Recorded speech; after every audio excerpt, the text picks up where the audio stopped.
Ah ça, je suis sûr que vous l'avez jamais vu. C'est une petite raquette pour petits champions. Oui, parce que je joue pas très bien en tennis de table.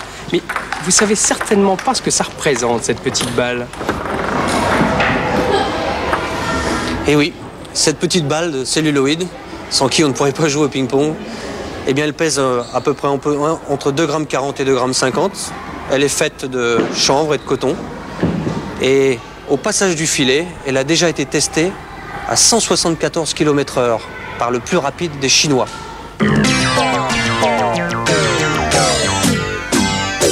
Je vois ce que vous allez me dire. Le ping-pong, ou plus exactement le tennis de table, est d'origine asiatique. Eh bien, non.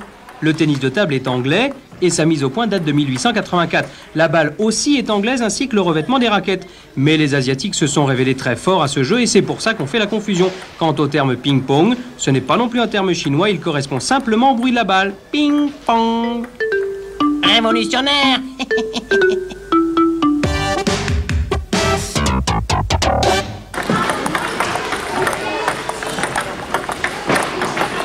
Comme j'étais un peu fatigué aujourd'hui, je me suis dit, je vais jouer sur une mini-table, c'est plus reposant. Eh ben c'est pas vrai. 15-0. Et quand on débute en tennis de table, on joue sans la table, en apprenant à jongler et à maîtriser les rebonds de la balle sur la raquette. Très bien. Tu redescends un peu ta balle. Ensuite, on s'amuse sur des toutes petites tables, des mini-tables, et c'est déjà bien difficile de faire en sorte que la balle reste sur la table. Après ces toutes petites tables, les tables normales où l'on va travailler les différents coups du tennis de table, les coups droits et les revers. Dernier stade, le travail du service, très important. La preuve, quand le service est bien fait, on n'arrive même plus à voir comment est frappée la balle. Astucieux, non ? Même si ces exercices vous paraissent un peu rébarbatifs, pensez à la joie que vous aurez de battre votre adversaire.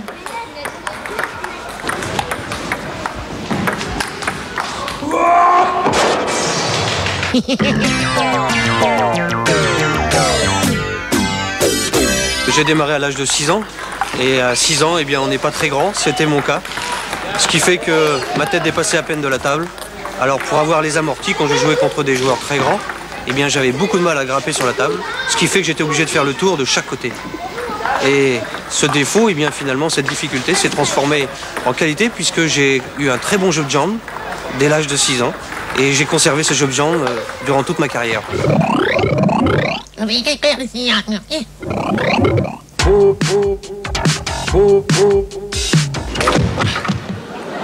Quand Jacques Secrétin, ancien champion du monde, joue avec son compère Vincent Purcar, ici, il n'arrête pas de faire des gags.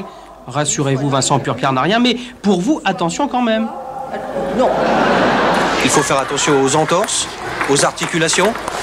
Et puis, je crois qu'à part ça, le plan cardiaque peut-être à surveiller, mais comme dans tout sport. Et puis, une balle peut-être dans l'œil, ça fait très très mal.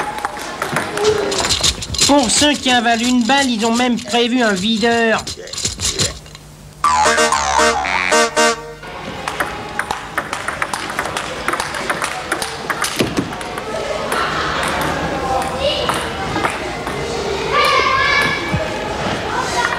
Et oui, c'est mon truc. Il arrive souvent dans un match où je me trouve en difficulté. Aussi automatiquement, pour me rassurer, j'essuie ma main gauche sur ma fesse gauche. Non seulement parce qu'elle est humide par moment, mais le côté rondeur de la fesse, eh bien, c'est un peu rassurant pour mon esprit. Et ça m'arrive fréquemment dans un match.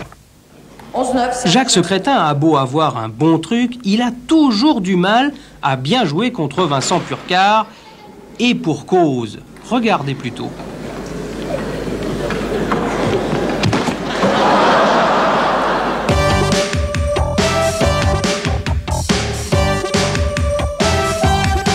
Il y a plein de choses que vous ignorez avant de savoir combien ça coûte. D'abord, le nom du joueur de tennis de table. Le joueur de tennis de table s'appelle un pongiste. Ensuite, vous avez peut-être remarqué que les deux faces de la raquette ne sont pas de la même couleur. Pourquoi? Parce que c'est obligatoire en compétition. Ensuite, qu'est-ce qu'il faut faire quand on achète une raquette? Parce qu'on fait de la compétition, on doit tout d'abord acheter le bois et 2 revêtements différents. Parce qu'ils sont de rapidité différentes. Enfin, le prix, combien ça coûte une raquette?